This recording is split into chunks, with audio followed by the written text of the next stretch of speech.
नमस्कार, आप देख रहे हैं प्रेरणा संवाद। मैं हूं पल्लवी। आज के प्रमुख समाचारों पर एक नजर। सरसंघ चालक डॉक्टर मोहन भागवत ने खेती के लिए भारत केंद्रित दृष्टिकोण अपनाने का किया आह्वान।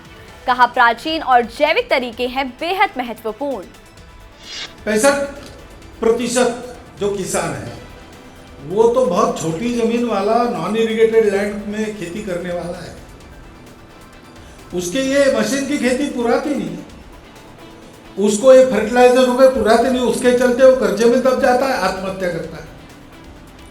उसको अगर उसको समझ में आए इस तरीके से सस्टेनेबल एग्रीकल्चर सिखाना है, वो अपनी खेती को सस्टेन कर सके और लंबे समय तक उसकी जमीन खेती को सस्टेन कर सके, ऐसा दूसरा उपाय नहीं है।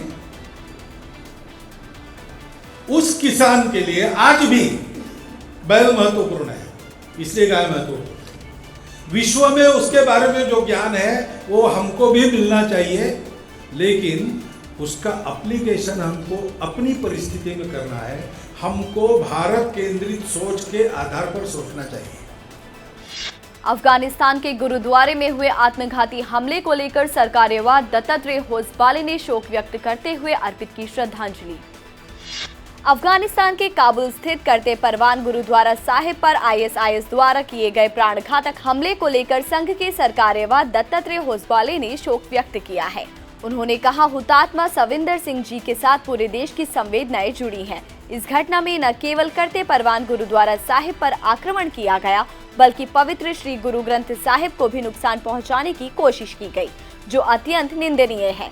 सांप्रदायिक उन्माद से ग्रसित हत्यारों द्वारा यह कायरतापूर्ण कार्रवाई मानवता के प्रति अक्षम्य अपराध है, जिसे किसी भी सभ्य समाज में स्वीकार नहीं किया जा सकता। राष्ट्रीय स्वयंसेवक संघ इस नृशंस घटना की कठोरतम शब्दों में निंदा करता है। साथ ही दिवंगत आत्मा की शांति की सद्गति की प्रार्थना करते हुए उन्हें विनम्र श्रद्धांजलि अर्पित करता है। पीएम मोदी ने मैसूर पैलेस में हजारों लोगों के साथ किया योग, तो वहीं 4 धामों में पुरोहितों और यात्रियों ने किया योगाभ्यास। प्रधानमंत्री नरेंद्र मोदी ने 8वें अंतर्राष्ट्रीय योग दिवस के अवसर पर कर्नाटक के मैसूर पैलेस ग्राउंड में 15,000 लोगों के साथ योग किया। इस दौरान लोगों को संबोधित करते हुए पीएम मोदी ने कहा, योग जीवन जीने का एक तरीका बन गया है। सीएम योगी आदित्यनाथ ने राजभवन में योगाभ्यास किया और कहा कि मानवता के कल्याण का एकमात्र साधन है योग।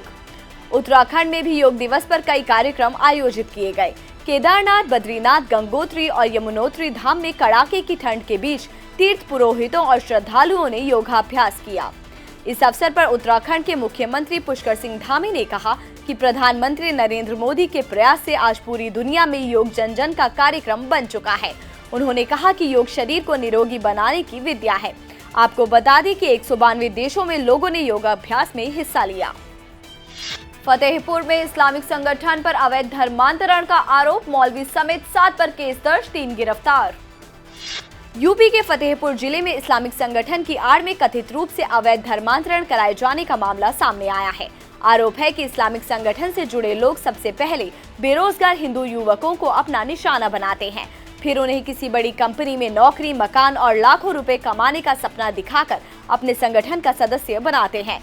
जब हिंदू युवक इस्लामिक संगठन की सदस्यता ले लेता है तो उसे मदरसे में भेजा जाता है, जहां पर मदरसे का मौलवी हिंदू युवकों को मुस्लिम धर्म अपनाने और उसका प्रचार प्रसार करने की 1 सप्ताह तक ट्रेनिंग देता है।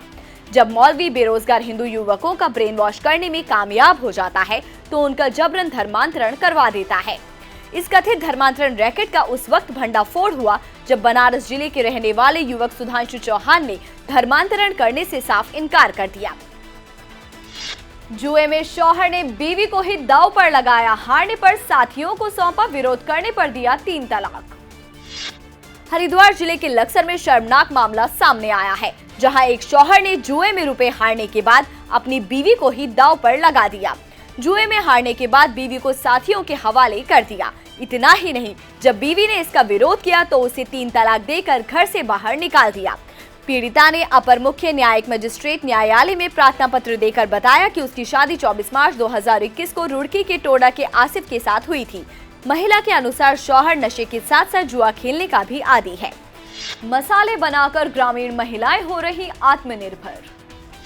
ग्रामीण महिलाओं को रोजगार मिले, उन्हें सशक्त बनाया जा सके, आत्मनिर्भर बनाया जा सके। इसके लिए राष्ट्रीय ग्रामीण आजीविका मिशन के अंतर्गत महिलाओं को विभिन्न कार्यों का प्रशिक्षण दिया जाता है। यहाँ से प्रशिक्षण मिलने के बाद सैदपुर, हुसैनपुर, डीलना गांव की महिलाओं ने मसाले बनाने का कार्य शुरू किया है, जिससे उनके जीवन की राह आसान हो रही है।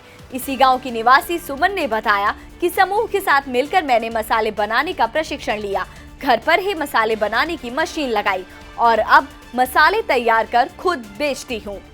मसाले बेचकर उनके पास इतने पैसे हो जाते हैं जिससे कि उनका घर तो चले ही, साथ ही बच्चे भी पढ़ लिख सकें। अब एक नजर आज के प्रमुख सुर्खियों पर। इटली के ट्यूरिन में योगाभ्यास कार्यक्रम में संघ प्रार्थना नमस्ते सदा वत्सले मातृभूमि के गायन ने जीता सबका दिल। सैकड़ों लोगों ने किया योगाभ्यास। गले पुण्य भूमे त्वदर्थे पदत्वेशकायो नमस्ते नमस्ते। मुख्यमंत्री पुष्कर सिंह धामी ने गंगा किनारे परमार्थ निकेतन आश्रम में हजारों साधकों सहित किया योग। 17,000 फीट की ऊंचाई पर आईटीबीपी जवानों में दिखा जोश, बर्फ के बीच किया योगाभ्यास। प्रशांत महासागर किक में स्थित आईएनएस सतपुड़ा पर तैनात नौसैनिकों ने अंतर्राष्ट्रीय योग दिवस कार्यक्रम में लिया हिस्सा। सहारनपुर के इस्लामिक मदरसों और स्कूलों में नहीं मनाया गया योग दिवस, राज्य सरकार के आदेशों का किया उल्लंघन। खुर्जा में चल रहे राष्ट्रीय स्वयंसेवक संघ के मेरठ प्रांत के संघ शिक्षा वर्ग प्रथम वर्ष सामान्य का हुआ समापन। टाटा महिंद्रा सहित कई कंपनियों ने अग्निपथ योजना को सराहा, अग्निवीरों को नौकरी देने का किया ऐलान। आरिफ मोहम्मद खान ने कहा 3 तलाक कानून लागू होने से तलाक के मामलों में आई 91% की कमी। कानपुर के एक गांव की शीला महिला सशक्तिकरण की बनी मिसाल, महिलाओं को दे रही हैंडपंप ठीक करने का प्रशिक्षण। आज के समाचारों में इतना ही, फिर लेकर आएंगे कुछ नए समाचार, तब तक के लिए नमस्कार।